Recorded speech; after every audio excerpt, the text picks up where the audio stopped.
அந்த GST council என்ன எடுத்துக்குதோ அதை அவங்க இம்ப்ளிமெண்ட் பண்றாங்க. இதுதான் நிதியமைச்சர் சொன்னதும் கூட இதுதான் நடக்குது.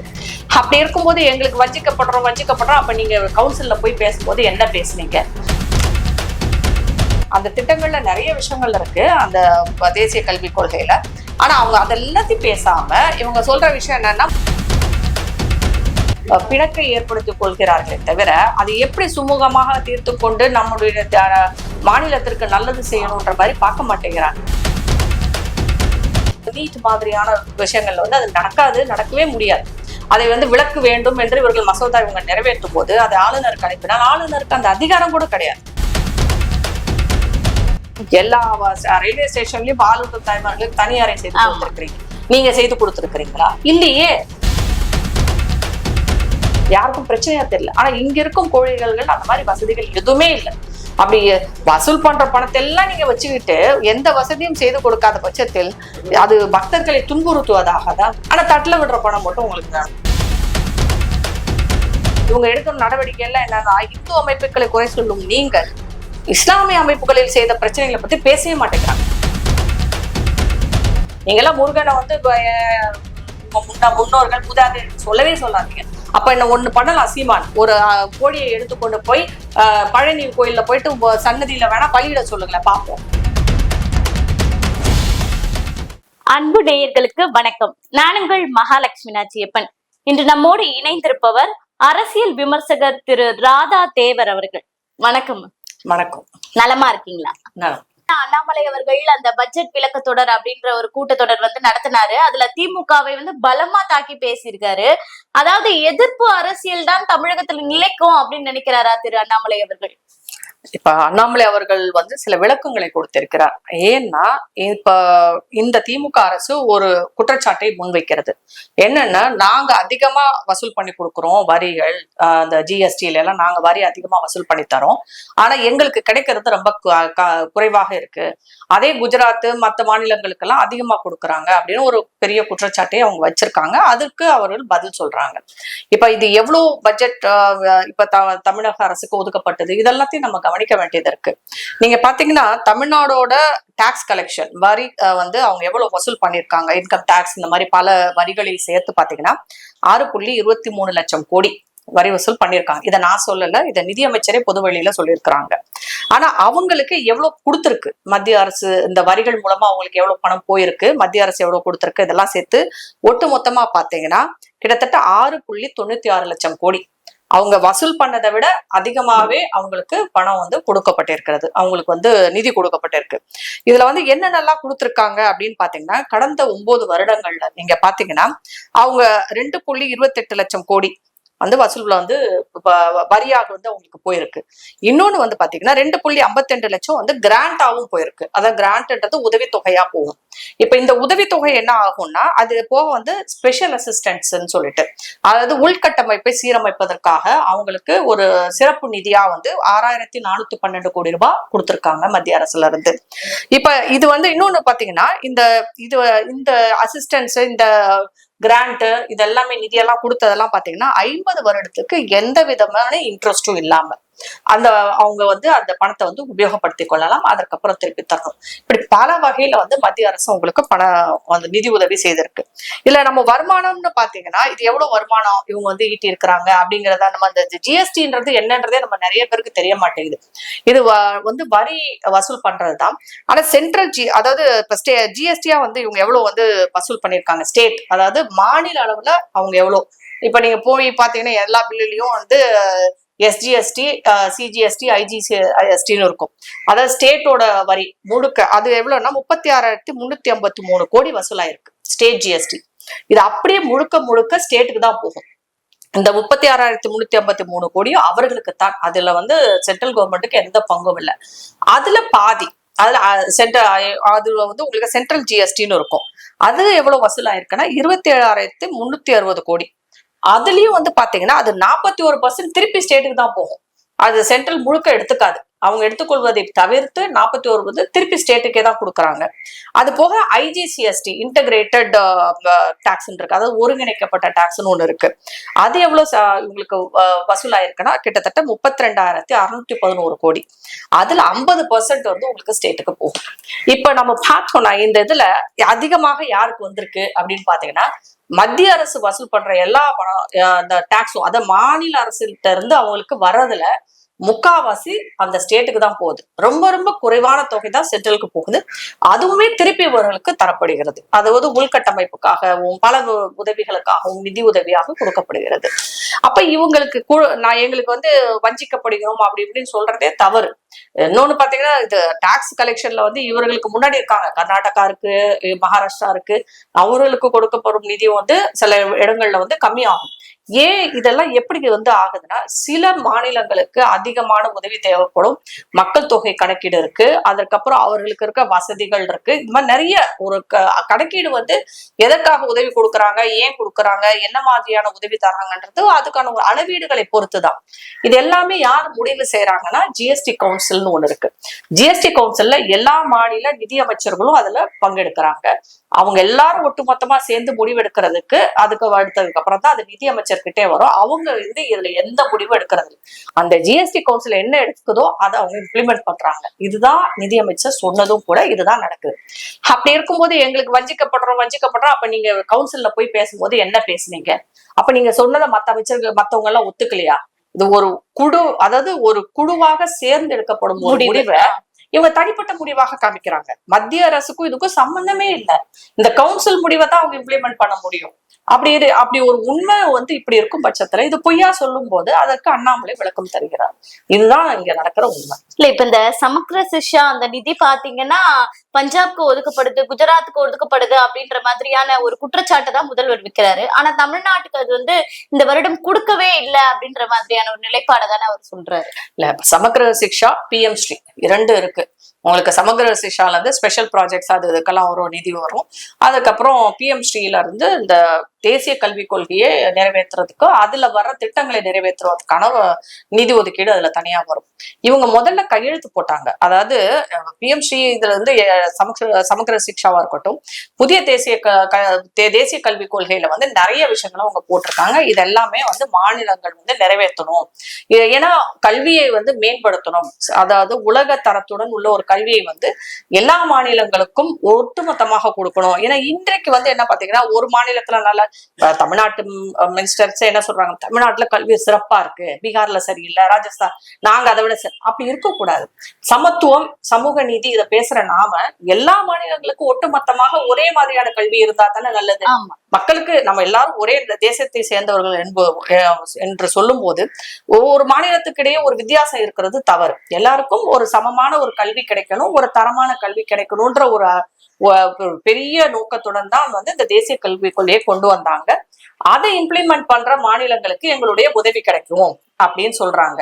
அப்படி சொல்லும் போது அவங்க கொடுக்குற தொகை அப்படின்னு ஒண்ணு இருக்கு. அது வந்து 2000 கோடி ரூபாய் அவங்க சொல்லியிருக்காங்க. அதை ரிலீஸும் பண்ணாங்க. இவங்க ஃபர்ஸ்ட் சைன் பண்றாங்க, இந்த மாதிரி நாங்க அதை ஒத்துக்கிறோம்னு சொல்லிட்டு. அதுக்கப்புறம் என்ன பண்றாங்க, அதுல இருந்து பின் வாங்கிட்டு என்ன சொல்றாங்க, அது மும்மொழி கொள்கையெல்லாம் நாங்க ஏத்துக்க முடியாது அப்படின்னு. அவங்க அந்த திட்டங்கள்ல நிறைய விஷயங்கள் இருக்கு அந்த தேசிய கல்விக் கொள்கையில. ஆனா அவங்க அதெல்லாத்தையும் பேசாம இவங்க சொல்ற விஷயம் என்னன்னா, மும்மொழி கொள்கையை பொறுத்த வரைக்கும் அவங்க என்ன சொல்லியிருக்கு தேசிய கல்விக் கொள்கையில, தாய்மொழி கல்வி அவசியம், கண்டிப்பாக ஆங்கிலமும் கற்றுக் கொடுக்க வேண்டும். இன்னொன்னு வந்து தேசிய அளவில் நம்ம ஏற்கனவே வந்து 22 மொழிகள் இருக்கு நம்மளுடைய அலுவல் மொழியாக. அதுல ஏதாவது ஒண்ண கத்துக்கலாம் அப்படின்றத அதுல கொண்டு வந்திருக்காங்க. இதுல எங்க வந்து இந்தி திணிப்பு, தேசிய இதெல்லாம் இருக்கு. அப்ப மாணவர்கள் இன்னொரு மொழியை கத்துக்கிறதுல என்ன தவறு இருக்கு? நீங்க ஏதாவது ஒரு மொழியை கத்துக் கொடுங்க. ஏன் ஹிந்தின்னு இவங்க கொண்டு வராங்கன்னா, பல மாநிலங்களில் பேசப்படும் மொழி இந்தியா இருக்கு. இப்ப அதுதான் வந்து பிரச்சனையே. இப்ப நான் தெலுங்கோ மலையாளமும் கத்துக்கிட்டா நான் கேரளா போனாதான் அது எனக்கு யூஸ் ஆகும். ஆனா ஹிந்தி கத்துக்கிட்டா உங்களுக்கு பல மாநிலங்கள்ல நான் வேலை செய்வதற்கு அது உதவியாக இருக்கும். அவங்க அதைதான் ஹிந்தி திணிப்புன்னு சொல்லிட்டு இருக்காங்களே தவிர, தேசிய கல்விக் கொள்கையில எங்கேயுமே ஹிந்தியை கண்டிப்பாக கத்துக்கொள்ள வேண்டும் என்று சொல்லவே இல்லை. யாரு வேணாலும் அந்த டாக்குமெண்ட் பொது வழியில இருக்கு.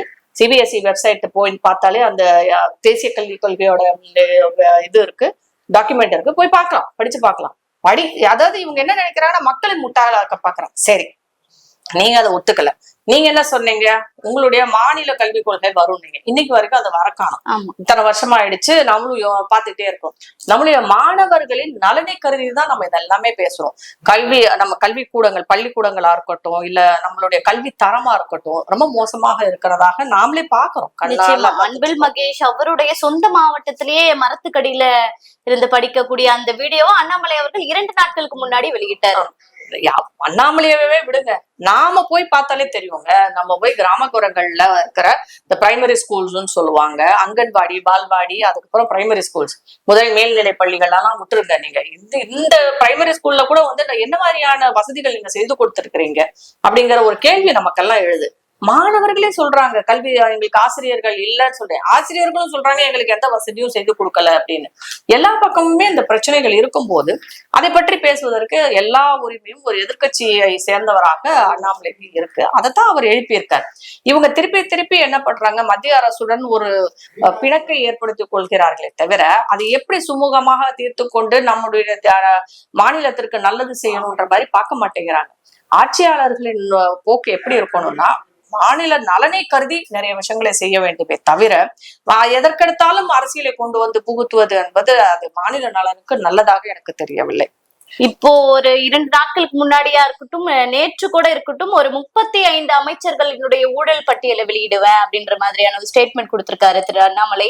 இப்படி வெளியிடுறது அப்படின்றது அவர்களை திமுகவினுடைய அமைச்சரவை ஒடுக்கக்கூடிய ஏதாவது நிலை அப்படின்னு பாக்கலாமா? இல்ல, இப்ப ஊழலே இல்லாட்டி நம்ம பத்தி பேசலாம். ஆனா ஊழல் இருக்கே. அப்ப அவர் சொல்வதுல என்ன, 32 அமைச்சர்கள் இருக்காங்க. எனக்கு தெரிஞ்சு அது கம்மியா இருக்கும். அவர் சொல்ற நம்பர்ஸே எனக்கு யோசனையா இருக்கு. ஏன்னா எல்லா துறைகளிலுமே ஊழல் இருக்கு.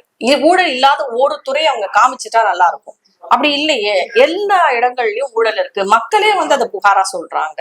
உங்களுக்கு உங்க பத்திரப்பதிவு துறையா இருக்கட்டும், இல்ல நம்மளுடைய பேருந்துகள் அந்த துறையா இருக்கட்டும், இல்ல சுகாதாரத்துறையா இருக்கட்டும், நீங்க எந்த துறையா, நம்ம அறநிலைத்துறையா இருக்கட்டும், நீங்க எடுத்தா எதுல பார்த்தாலும் ஏகப்பட்ட கம்ப்ளைண்ட்ஸ், ஏகப்பட்ட வழக்குகள் வந்து நிலுவையில இருக்கு. இப்போ சமீபத்துல காந்தி அவர்களே கூட அமைச்சர் காந்தி அப்படின்னு சொல்லியிருக்காங்க. அப்ப ஏற்கனவே செந்தில் பாலாஜி மேல ஒரு கேஸ் இருக்கு. பொன்முடி அவர்கள், நீங்க எடுத்துக்கிட்டா துரைமுருகன், எல்லாருமே மேலேயுமே அந்த மாதிரியான வழக்குகள் இருக்கு. ஊழல் குற்றச்சாட்டுகள் உள்ளது. அதைத்தான் அவங்க செஞ்சாங்க. திமுக எதிர்கட்சியில இருக்கும்போது என்ன பண்ணாங்க, அதை இப்ப இவங்க எதிர்கட்சியா சொல்றாங்க. ஆனா நான் வந்து இதை விசாரிக்க வேண்டும் கண்டிப்பாக. ஏன்னா நமக்கே கண்ணால தெரியுது இவர்களுடைய வளர்ச்சி, தனிப்பட்ட வளர்ச்சியை நம்ம பார்க்கும்போது நமக்கு சந்தேகமா இருக்கு. ஒரு 1 லட்சம் ரூபாய் சம்பளம் வாங்குற ஒரு எம்எல்ஏவோ எம்பியோ எப்படி இந்த அளவுக்கு வசதியாக இருக்க முடியும்? அவர்களுக்கு இல்லாத வசதியே இல்லையா? நம் கண் முன்னாடி நாம பாக்குறோம் இல்லையா? மக்களுக்கு தெரியுது இவ்வளவு பணம் இவங்ககிட்ட எங்க இருந்து வந்தது. வெறும் 1 லட்சம் ரூபாய் சம்பளம் வாங்குறோம், 2 லட்சம் கூட சம்பளம் வாங்குங்க. அப்படி இருக்கவங்களும் ஒரு நடுத்தர ஒரு வர்க்கத்தின் ஒரு வாழ்க்கையைத்தான் வாழ முடியும். ஆனா இவங்க போற கார்ல இருந்து, வீட்டுல இருந்து இவர்களுடைய சொத்து பத்தை பார்க்கும்போது எப்படி இவங்களுக்கு இவ்வளவு பணம் வந்ததுன்ற ஒரு கேள்வி இருக்கு இல்லையா? நீங்க ரொம்ப யோசிக்காம இதை யோசிச்சாலே தெரியும். அப்ப இவர்களுக்கு வரும் பணம் எந்த வழியில வருதுன்றது நமக்கே தெரியும். இதை வந்து அவர் ஊழல் குற்றச்சாட்டாக வைக்கிறார். ஆனா மக்கள் எல்லோருக்குமே தெரியும் இவங்க எந்த நிலையில இவங்க ஆரம்பிச்சாங்க, இன்னைக்கு அவங்க எந்த நிலைமையில இருக்கிறாங்க. அது போதுமே அந்த ஊழலுக்கான அது ஒரு கண்ணாடி மாதிரி தான். நிச்சயமா மேம். இப்போ இந்த 35 பேர் அப்படின்றது ஒரு ஆதாரத்தோடு திரு அண்ணாமலை அவர்கள் வச்சிருக்காரு அப்படின்னா அதற்கான நடவடிக்கை என்னவோ, ஊழல் தடுப்பு பிரிவுல கம்ப்ளைண்ட் பண்ண அந்த மாதிரியான போக்கு தானே நல்ல வழியில செய்யக்கூடிய அரசியல். அதை வைத்துக்கொண்டு நான் பட்டியலை வெளியிடுவேன் அப்படின்றது ஒரு பரபரப்பான அரசியலாக மாற்றுகிறாரா அப்படின்ற ஒரு கேள்விதான் மக்களிடையே இருக்கு. கண்டிப்பாக அது அவர் அரசியல் செய்வதாகவே இருக்கட்டும், நான் அரசியல் செய்வதாகவே வைத்துக் கொள்கிறேன். அதுதான் அவரோட வேலை. ஒரு எதிர்கட்சியின் வேலை அதுதான். ஆளுங்கட்சி செய்யும் குற்றங்களையும் அவர்கள் ஏதாவது தப்பு செய்திருந்தால், தவறு செய்திருந்தால் அதை வெளிச்சத்திற்கு கொண்டு வருவதுதான் ஒரு எதிர்கட்சியின் வேலை. அதை தான் அவர் செஞ்சுட்டு இருக்காரு. அவர் நான் பட்டியலை வெளியிடுறேன்றாங்க. இவங்க முடிஞ்சா அது இல்லைன்னு சொல்லிட்டு கேஸ் போட்டு நடத்தட்டுமே. ஆளுங்கட்சி அதை செய்யலாம் இல்லையா? ஆனா நீங்க கேளுங்களேன், கேட்டா அவங்க என்ன சொல்லுவாங்க, எங்களுக்கு அதெல்லாம் நேரம் இல்ல, தேவையில்லாத விஷயத்துல நாங்க தலைய மாட்டோம்னு அப்படியே ஒதுங்கிடுவாங்க. ஆனா அவர்கள் வழக்கு யார் மேல போடுவாங்கன்னா, இந்த குற்றச்சாட்டை பற்றி பேசும் சாமானிய மக்களை பற்றி. இப்ப என்ன மாதிரி ஆளுங்க பேசிட்டு இருந்தோம்னா, எங்களுக்கு வந்து இந்த மாதிரி எங்க மேல கேச போட்டு அவங்கள இந்த மாதிரி பொதுவெளியில் பேசும் பல பேரை வந்து கேச போட்டு உள்ள தள்ளி அவங்களுக்காக டார்ச்சர் கொடுக்கறது, அவங்கள வந்து தவறா நடத்துறது, இதெல்லாமே பண்ணுவாங்க. ஆனா இதே அண்ணாமலை அவர்கள் எத்தனையோ குற்றச்சாட்டை செய்திருந்தாலும் இன்றைக்கு வரைக்கும் அவரை வந்து நீங்க கைது செய்ய முடியுதா?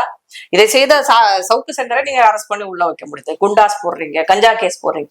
ஆனா அவர் வந்து செய்ய முடியல, ஏன்னா அவர் ஒரு எதிர்க்கட்சி தலைவராக இருப்பதால் தான். அந்த அவருக்கு வந்து அந்த இம்யூனிட்டி இருக்கு. அதாவது அதை அவரை பாதுகாப்பது அவருடைய பொறுப்பு. அதை வைத்துக் கொண்டு அவர் குற்றச்சாட்டுகளை சொல்கிறார். அது இல்லை என்று நிரூபிக்க வேண்டிய கடமை அரசுக்கு இருக்கு. அவர் அதை கொண்டு போய் வந்து அது போலீஸ்கிட்ட கொடுத்த, காவல்துறையிட்ட கொடுத்தாலும் சரி, இடிட்ட கொடுத்தாலும் சரி, யார்கிட்ட வேணாலும் அவர் புகார் கொடுக்கலாம். அதை வைத்து அவர்கள் விசாரணையும் செய்யலாம். ஏன் இப்ப துரைமுருகன் வீட்டுல எல்லாம் நடக்கலையா? நடக்கதான் செய்தது. அதை அவர் பார்த்துக் கொள்வார். ஆனா ஒரு அரசின் கடமை என்னவென்றால் தங்கள் மேல் உள்ள குற்றச்சாட்டை இல்லை என்று நிரூபிப்பதுதான் ஒரு நல்ல அரசின் செயலாக நான் பார்க்கிறேன். இப்ப வந்து பாத்தீங்கன்னா, இப்போ திரு அண்ணாமலை அவர்கள் மட்டும் திமுக அரசினுடைய முதல்வருக்கு நெருக்கடி கொடுக்கல, ஆளுநரும் கை கோர்க்கிறார் அப்படின்ற ஒரு போக்கை முதல்வர் அவர்கள் வந்து வெளிப்படுத்துகிறாரு.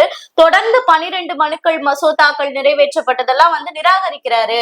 இதற்கு உச்ச நீதிமன்றமே வந்து ஆளுநரினுடைய இந்த செயல்பாடு கண்டிக்கத்தக்கது அப்படின்ற மாதிரியான தீர்ப்பெல்லாம் கொடுத்திருக்காங்க. இதை எப்படி பாக்குறீங்க மேம்? இப்ப ஆளுநர் விஷயத்தை பொறுத்த வரைக்கும் பாத்தீங்கன்னா, இது பல காலமாக இந்த விஷயம் நடக்கும். அதாவது ஆளுங்கட்சியாக இருக்கும்போது ஒரு நிலைப்பாடும், எதிர்கட்சியாக இருக்கும்போது ஒரு நிலைப்பாடும் ஆளுநரை பொறுத்து இருக்கும். இதே திமுக அரசு எதிர்கட்சியாக இருக்கும்போது அவர்களுடைய மனுவை எல்லாம் கொண்டு போய் இன்னும் சொல்லப்போனா சட்டையெல்லாம் கிழிச்சிட்டு கூட போய் கொடுத்தாங்க. அதே ஆளுநரிடம் தான் கொண்டு போய் கொடுத்தாங்க. அதே அவர்கள் ஆளுங்கட்சியா வரும்போது அந்த ஆளுநரின் வேலைகள் கசக்கத்தான் செய்யும், அவரை பார்த்தா பிடிக்காது. இது இந்த மாநிலத்தில் மட்டுமல்ல, பாஜக இல்லாத மாநிலங்கள் எல்லாத்துலயுமே இந்த பிரச்சனை உண்டு. பஞ்சாப்ல இருக்கு, கேரளாவில இருக்கு. இவங்க எல்லாருமே வந்து இத பத்தி கேட்டும் இருக்கிறாங்க. எங்களுக்கு இதை பத்தின விஷயங்கள் தெரியணும். இப்போ உச்ச நீதிமன்றம் என்ன கேட்டிருக்குன்னா, கவர்னர் ஆளுநர் ஆர்டிக்கல் 200 படி, அதாவது 200 படி தான் அவரை வந்து நியமனம் பண்றாங்க. அதை பற்றின விளக்கங்களை கேட்டிருக்கு. ஒரு 12 கேள்வி எழுப்பி இருக்கிறாங்க. இப்ப அதுல என்ன சொல்றாங்கன்னா, ஆளுநருக்கு இந்த ஆர்டிக்கல் 200 படி தான் வந்து அவருக்கான அதிகாரங்கள் வரையறுக்கப்படுகிறது. ஒரே ஒரு விஷயத்த ஆர்டிக்கல் 356, அதாவது ஒரு அரசை கலைக்க வேண்டும், ஒரு மாநில அரசை கலைக்க வேண்டும்னா அவருக்கு எல்லா முழு அதிகாரமும் இருக்கு. அதை தவிர மத்த எல்லாமே வந்து அந்த அரசின் சட்டத்திட்டத்துக்குள், மாநில அரசின் சட்டத்திட்டத்துக்குள்ள அடங்கும். இப்ப என்னன்னா, இதுல 3 விஷயம் இருக்கு. இப்ப சட்டசபையில ஒரு தீர்மானம் நிறைவேற்றி அதை வந்து இம்ப்ளிமெண்ட் பண்ணணும்னா அதை கவர்னருக்கு அனுப்புவாங்க. ஒன்று, கவர்னர் அதை உறுதி செய்து திருப்பி அனுப்பலாம், அதை வந்து இம்ப்ளிமெண்ட் பண்ண சொல்லி பாசிட்டிவா சொல்லலாம். இரண்டாவது, இல்ல முடியாது, நீங்க திருப்பி இதை சரி பண்ணுங்கன்னு சொல்லிட்டு திருப்பி சட்டசபைக்கு அனுப்ப முடியும். மூன்றாவது, இது ரெண்டுமே சரி வரலாட்டி அவங்க வந்து பிரசிடென்ட்டுக்கு அனுப்ப முடியும். அவருடைய கன்செஷனுக்காக அவர் அவங்க பிரசிடென்ட் வந்து அதை ஒத்துக்கொள்வதோ இல்ல திருப்பி அனுப்புவதோ அவரை பொறுத்து. ஆனா பிரசிடென்ட்டுக்கு அனுப்பும். இது 3 தான் செய்ய முடியும். இதை தவிர அவருக்கு பெருசாக உங்களுக்கு எதுவும் கிடையாது. இப்ப இவர் என்ன பண்ணிருக்கிறாரு, ஒரு 12 மசோதாவை அவர் வந்து சரின்னு சொல்லி ஒப்புதல் அளிச்சிருக்காரு. ஒரு 2 மசோதாவை இன்னும் வச்சிருக்காங்க. அதற்கு விளக்கம் கேட்டு அனுப்பிச்சிருக்காங்க. இப்ப அரசின் சட்டப்படி என்னன்னா, அந்த மசோதாவை திருப்பி அனுப்பும் போது மறுபடியும் சட்டசபை அதை நிறைவேற்றி ஆளுநருக்கே திருப்பி அனுப்பினால் ஆளுநருக்கு வேறு வழியே இல்லை, அதற்கு ஒப்புதல் அளிக்கணும். ஒப்புதல் அளிக்காம இருக்க முடியாது. இதுதான். இப்போ இதுல வந்து என்னன்னா, பஞ்சாப் கேஸ்ன்னு ஒண்ணு நடந்தது 2023 நடந்த ஒரு கேஸ்லயுமே வந்து என்ன சொல்றாங்க, ஆளுநருக்கு என்ற தனி அதிகாரம் இல்லை, சட்டசபை 2வது முறையாக அதை நிறைவேற்றினால் ஆளுநர் அதை ஒத்துக்கொள்ள வேண்டும் என்று. அதுபடிதான் இவரும் ஒத்துக்கிறாரு. ஆனா இங்க என்ன ப்ராப்ளம் ஆகுதுன்னா, இங்க ஒரு சட்டம் சம்பந்தப்பட்ட சில விஷயங்கள் இருந்தாலும் மனசாட்சி சம்பந்தப்பட்ட விஷயங்களும் இருக்கு. ஏன்னா சில நீட் மாதிரியான விஷயங்கள்ல வந்து அது நடக்கவே முடியாது. அதை வந்து விலக்கு வேண்டும் என்று இவர்கள் மசோதா இவங்க நிறைவேற்றும் போது அதை ஆளுநருக்கு அனுப்பினால் ஆளுநருக்கு அந்த அதிகாரம் கூட கிடையாது. அவர் விளக்கம் கேட்டு அனுப்பினாலும் திருப்பி இவங்க நிறைவேற்றி அனுப்பினாலும் அதை விலக்கு அளிப்பதற்கு ஒப்புதல் அளிக்க முடியாது. அதற்கான சட்ட சிக்கல்கள் இருக்கு அங்க. அதைத்தான் வந்து ஆளுநர் சுட்டி காட்டுகிறார். அதனால அவர் அதை கிடப்புல போடுறாரு. என்னால அதை வந்து நிறைவேற்ற முடியாது. ஏன்னா அதை அவரு ஒப்புதல் அளிச்சு தமிழ்நாட்டு அரசு சட்டசபையில அதை நிறைவேற்றினாங்கன்னா ஒட்டுமொத்தமா மத்த மாநிலங்களுக்கு எல்லாம் எதிராக அது போய் முடியும். ஏன்னா எல்லா மாநிலங்களும் ஒத்துக்கிட்டப்போ இவங்க மட்டும் ஒத்துக்கலைன்னு சொன்னா அது திருப்பி உச்ச நீதிமன்றத்துல போய் நிற்கும். பழையபடிக்கு வந்து இவங்க இந்த ஒப்புதல் அளிச்ச கவர்னரையும் கூப்பிட்டு விசாரிப்பாங்க, ஏன் நீங்க அளிச்சீங்க, ஏன்னா உச்ச நீதிமன்றத்துல நீட் வந்து அப்ரூவ் ஆகி இனிமேல் அதற்கு எதிராக எந்த வழக்குமோ எதுவும் வரக்கூடாது என்ற தீர்ப்பு உள்ளது. அதனால நீட்டுக்கு எதிராக யாருமே போக முடியாது, உச்ச நீதிமன்றத்தோட முடிஞ்சு போச்சு. அப்படி இருக்கிற ஒரு விஷயத்தை இவங்க திருப்பி திருப்பி கிளப்பிக்கிட்டு இவங்க கொண்டு போய் கவர்னர் கொடுத்தா எந்த அடிப்படையில அவர் அதுக்கு ஆதரவு கொடுக்க முடியும், இல்ல வந்து அதுக்கு ஒப்புதல் கொடுக்க முடியாது. இப்படியான சட்ட சிக்கல்கள் நிறைய இருக்கு. இவர்கள் தரும் ஒவ்வொரு மனுக்கள், இவர்கள் போடும் அந்த ஒவ்வொரு உத்தரவிலும் நிறைய பிரச்சனைகள் இருப்பதனால இவரால் வந்து அதை ஒத்துக்க முடியல, ஒப்புதல் அளிக்கவும் முடியல. அதற்காகத்தான் அவர் விளக்கம் கேட்கிறார், இல்ல உங்க பிரசிடென்ட்டுக்கு தான் அனுப்பிச்சிடுறாரு. இதைத்தான் இப்போ வந்து உச்ச நீதிமன்றம் நீங்க காலம் கடந்து பண்ணிட்டு இருக்கீங்க, அதற்கான இதெல்லாம் கொடுங்கன்னு கேட்டிருக்காங்க. வழக்கு நடந்து கொண்டிருக்கிறது. இரண்டு பக்கமும் வந்து அதுக்கான தகவல்களை கொடுக்க வேண்டும் அரசு உச்ச நீதிமன்றத்துக்கு. அதன் பிறகு இதில் வரும் தீர்ப்பு தான் இனிமேல் ஆளுநர்களுக்கு இருக்கும் அந்த அதிகார வரம்பு என்ன என்பதை நிர்ணயிக்கும். அது இனிமேல் நமக்கு தெரிஞ்சுக்கலாம். அதை பொறுத்துதான் ஆளுநர்கள் இனி செயல்பட முடியும் என்பது என்னுடைய கருத்து. இப்ப இந்த இந்து சமய அறநிலைத்துறை அப்படின்னு எடுத்தாலே இப்ப பழனி தைப்பூசம் நடந்தது. அதுக்கு பழனிக்கு வந்து திரு அண்ணாமலை மக்களோட மக்களா சென்று சாமி தரிசனம் செஞ்சாரு. ஆனா ஒரு அடிப்படை வசதி கூட செய்யப்படல. இந்து சமய அறநிலைத்துறைக்கு வரக்கூடிய உண்டியல் வசூல்ல என்ன பண்றீங்க அப்படின்ற மாதிரியான ஒரு பகிரங்கமான கேள்வி எழுப்பியிருக்காரு இல்லையா? இது எப்படி பாக்குறீங்க? பழனியில மட்டும் இல்லாம எல்லா இடங்கள்லயும் அந்த பிரச்சனை இருக்கு. திருச்செந்தூர்ல அறுபடை வீடுகள்லயும் தான். ஆமா, முருகன் வந்து முருக கடவுள், இவங்கதான் இந்த வேல் யாத்திரை எல்லாம் இவங்க பண்ணாங்க. தமிழ்நாடு கவர்மெண்டே வேல் விழா எல்லாம் பண்ணாங்க. அதுக்கப்புறம் நம்ம இந்த சீமான் அவர்கள் வந்து முருகையன் முப்பாட்டன்னு சொல்லிட்டு இருந்தார். ஆனா இந்த அறுபடை கோயில்கள்லயும் முருகன் கோயிலுக்கு நீங்க எப்ப போனாலும் எந்த வசதியுமே இல்லை. இவ்வளவுக்கு இந்த கோயில்களில் எல்லாம் பல வருமானம் என்பது அதிகமாக உள்ள கோயில்கள், வருமானம் அதிகமாக உள்ள கோயில்கள் இந்த அறுபடை வீடுகளும். திருச்செந்தூர்ல நிறைய வருமானம். ஆனா அடிப்படை வசதிகள் அங்க ரொம்ப குறைவு, மிக மோசமாக கொடுத்திருக்காங்க. அந்த பக்தர்கள் கொடுக்கும் காணிக்கையில தான் அறநிலைத்துறையே இயங்குது. ஆனா அந்த பக்தர்களுக்கு ஏதாவது வசதி செய்திருக்காங்களா? இல்ல. ஆனா அநியாயமா 1000 ரூபாய் 500 ரூபாய் ஸ்பெஷல் தரிசனம் அது இதுன்னு வசூல் வந்து பயங்கரமா இருக்கும் இந்த கோயில்கள்ல. ஆனா அதை வைத்துக்கொண்டு ஒரு கழிவறை கூட கட்ட மாட்டாங்க. அங்க வரும் மக்கள் தங்குவதற்கோ இல்ல அவர்கள் உடைமாற்றுவதற்கோ நிறைய பெண்கள் வராங்க. அந்த பெண்களுக்கு என்ன மாதிரியான வசதிகள் செய்து கொடுத்திருக்கீங்க? அந்த வருமானத்தை வச்சு நீங்க என்னதான் பண்றீங்க அப்படின்ற கேள்வி நமக்கு நிறையவே எழுது. எல்லா கோயில்களிலும் இந்த நிலைமை தான். எந்த கோயில்களிலும் எந்த அடிப்படை வசதியும் இதுவரை செய்து கொடுக்கப்படவில்லை என்பதுதான் உண்மை. அது எந்த கோயிலுக்கும் நாமளே நேரா போனாலே தெரியும். எத்தனை இதுல வந்து ஒரு ஒரு ஒண்ணுமே இல்ல. ஒரு பாலூட்டும் தாய்மார் கோயிலுக்கு வந்தால் மறைவாக உட்கார்ந்து பாலூட்டுவதற்கு நீங்கள் இடம் செய்து கொடுத்திருக்கிறீர்களா? எல்லா ரயில்வே ஸ்டேஷன்லயும் பாலூட்டும் தாய்மார்களுக்கு தனி அறை செய்து கொடுத்திருக்கிறீங்க. நீங்க செய்து கொடுத்திருக்கிறீங்களா? இல்லையே. சரி, பெண்கள் குளித்துட்டு வர்றவங்களுக்கு உடை மாத்துவதற்கு நீங்க எந்த மாதிரியான வசதி செய்து கொடுத்துருக்கீங்க? 1 2 போட்டிருக்காங்க. ரொம்ப கேவலமான இடங்கள் அது. அதை செய்து கொடுத்திருக்கேன். இல்ல சுத்தமான சுகாதாரமான குடிநீரோ இல்ல சுத்தமான சுகாதாரமான ஒரு கழிவறையோ எதுவுமே ஏற்பாடு செய்து கொடுக்கல. இல்ல அங்க வந்து தங்கும் பக்தர்கள் தங்குவதற்கு ஒரு அடிப்படை வசதி. இவங்க உடனே திருப்பதியை பத்தி பேசுனாங்க. திருப்பதியில போய் அவ்வளவு நேரம் கால் கணக்கா நிக்கிறீங்க, மணிக்கணக்கா. ஆனா அங்க மணிக்கணக்கா நிக்கிறது உங்களுக்கு தெரியவே தெரியாது. ஏன்னா நீங்கள் உட்காரும் இடமாக இருக்கட்டும், நீங்கள் தங்குவதற்கான வசதியாக இருக்கட்டும், இல்ல கழிவறை வசதி எல்லாமே ரொம்ப நல்லா செஞ்சு கொடுத்திருக்காங்க. அதனால அது தங்குறதுல வந்து ஒன்னும் பெருசா வந்து யாருக்கும் பிரச்சனையா தெரியல. ஆனா இங்க இருக்கும் கோயில்கள் அந்த மாதிரி வசதிகள் எதுவுமே இல்லை. அப்படி வசூல் பண்ற பணத்தை எல்லாம் நீங்க வச்சுக்கிட்டு எந்த வசதியும் செய்து கொடுக்காத பட்சத்தில் அது பக்தர்களை துன்புறுத்துவதாக தான். ஆனா தட்டுல விடுற பணம் மட்டும் உங்களுக்கு வேணும். என்ன நியாயம் இது? இதைத்தான் வந்து அண்ணாமலை கேட்கிறார். ஒரு எதிர்கட்சி தலைவராக இருந்தாலும் ஒரு இந்துவாக, ஒரு கோயிலுக்கு சென்று வரும் இந்துவாக அவர் இந்த கேள்வியை எழுப்பியிருக்கிறார். அவரை நான் முருக பக்தராகத்தான் இங்கே பார்க்கிறேன். நான் ஒரு முருக பக்தியா இருந்தா நானும் இதே கேள்வி பல கோயில்களை நான் கேட்டிருக்கேன். ஆனா வந்து அதுக்கான பதில் நமக்கு கிடையாது. நீங்க போயிட்டு அறநிலையத்துறை கிட்ட கேட்க கூட முடியாது. அவங்க நடந்து கொள்ளும் விதம் ரொம்ப மோசமாக இருக்கும். இப்ப வந்து பாத்தீங்கன்னா இப்ப முருகர் பத்தி நம்ம ஆரம்பிச்சிட்டோம். திருப்பரங்குன்றம் இஷ்யூல வந்து பாத்தீங்கன்னா பிஜேபி வந்து இதை வைத்து மதவாத அரசியலை உண்டு பண்ணுது. இப்படி பண்ணும்போது நாங்க இரும்பு கரம் கொண்டு அடக்குவோம் அப்படின்னு முதல்வரா இருக்கட்டும், அமைச்சர்களா இருக்கட்டும் எல்லாருமே பேட்டி கொடுத்திருக்காங்க இல்லையா? இந்த நிலையை நீங்க எப்படி பாக்குறீங்க? திருப்பரங்குன்றம் பிரச்சனையை பொறுத்த வரைக்கும் அது இன்றைக்கு நேற்று ஆரம்பித்தல 1881 இருந்து ஆரம்பிச்சு போயிட்டே இருக்கு. அந்த கோயில்ல வந்து ஒரு தடவை இது பச்சை கொடி, அந்த இஸ்லாமிய கொடியை ஏத்தனப்ப கூட காங்கிரஸ் எம்எல்ஏ வந்து ஒரு கற்பியா தேவர் என்பவர் போய் அங்க தேசிய கொடியை ஏத்திருக்கிறார். அதெல்லாம் நடந்திருக்காங்க. ஒருத்தர் இறந்து போயிருக்காரு. அங்க கார்த்திகை தீபத்தை ஏத்துறதுக்காக போனது வரை ஒருத்தரை வெட்டி கொண்டு இருக்கிறாங்க. அந்த மாதிரி இந்து அமைப்பை சேர்ந்த ஒருத்தரை வெட்டி கொண்டு இருக்காங்க. அது மாதிரி பல காலம் இந்த பிரச்சனை ஓடிட்டே இருக்கு. என்னை பொறுத்த வரைக்கும் நீங்க இரும்பு கரத்தை கொண்டாடுங்க, எதை வேணாலும் நடக்குங்க. பல பிரச்சனை தமிழ்நாட்டுல இருக்கு. போதைப் பொருள் நடமாட்டம், பாலியல் வன்கொடுமைகள், அதுல எல்லாம் இரும்பு கரம் கொண்டு நடக்கினா நல்லது. இந்த கோயில் பிரச்சனையை பொறுத்த வரைக்கும் இந்த பிரைவி கவுன்சிலோட தீர்ப்புப்படி நடந்தாலே போதும்.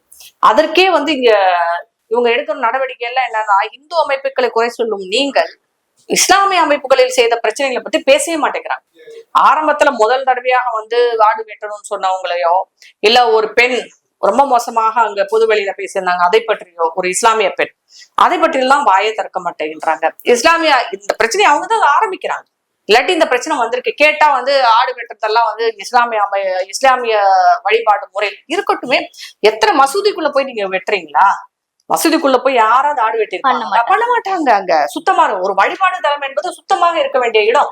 நீங்க மசூதிக்குள்ள சர்ச்சுக்குள்ள கூட உள்ள போய் வெட்ட முடியாது. நீங்க தனியா எங்கேயோ வெட்டி நீங்க சமைச்சு நீங்க என்ன வேணாலும் பண்ணிக்கோங்க. ஆனா கோயில் இடத்தில் வந்து செய்வது என்பது எவ்வளவு பெரிய முட்டாள்தனம். இதற்கு சில முட்டாள் இந்துக்கள் என்ன சொல்றாங்க, கருப்புசாமி கோயில் ஆடு வெட்டுறோம் இங்க.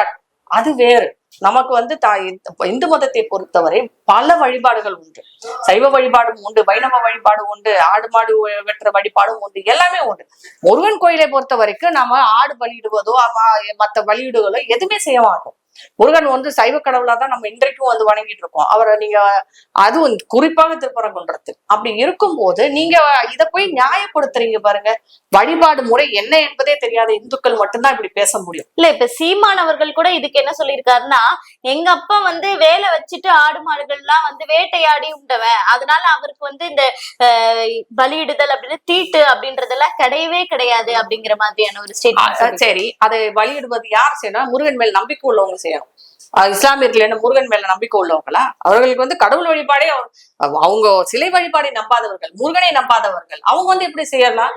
இது இன்சல்ட் இல்லையா? சீமானவர்கள் பேசுறதுக்கு எந்த தகுதியுமே கிடையாது அவருக்கு. நீங்க எல்லாம் முருகனை வந்து முன்னோர்கள் மூதாதையர்கள் சொல்லவே சொல்லாதீங்க.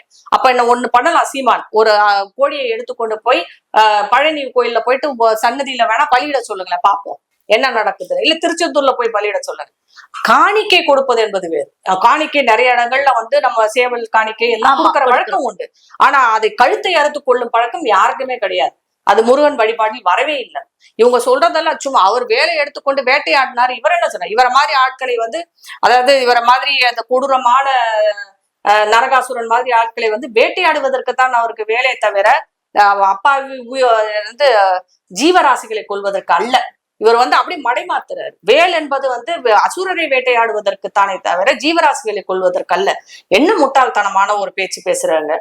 அதெல்லாம் தப்பு. இவங்க பேசுற பேச்சு எல்லாமே. அவர் அந்த மாதிரி முருக கடவுளை வந்து இது வரைக்கும் நம்ம அப்படி பார்த்ததே கிடையாது. பார்த்ததும் கிடையாது, கேட்டதும் கிடையாது. இன்னொன்னு என்ன சொல்றாங்க, நாங்க எல்லாரும் அசைவம் தான், அதற்காக எல்லா நாளும் அசைவம் சாப்பிட்றவங்க கிடையாது.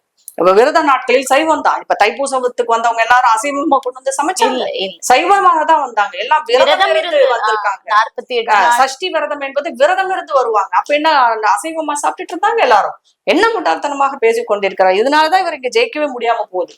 இவரால ஒரு நிலைப்பாடை எடுக்க முடியவில்லை. 3-4 நிலைப்பாடை எடுத்து இவர் பாடுக குட்டாம் போக்குல பேசிட்டு இருக்காரு. அதனாலதான் இவர் கட்சியை வந்து எந்த இடத்துலயும் ஜெயிக்காம போகுது.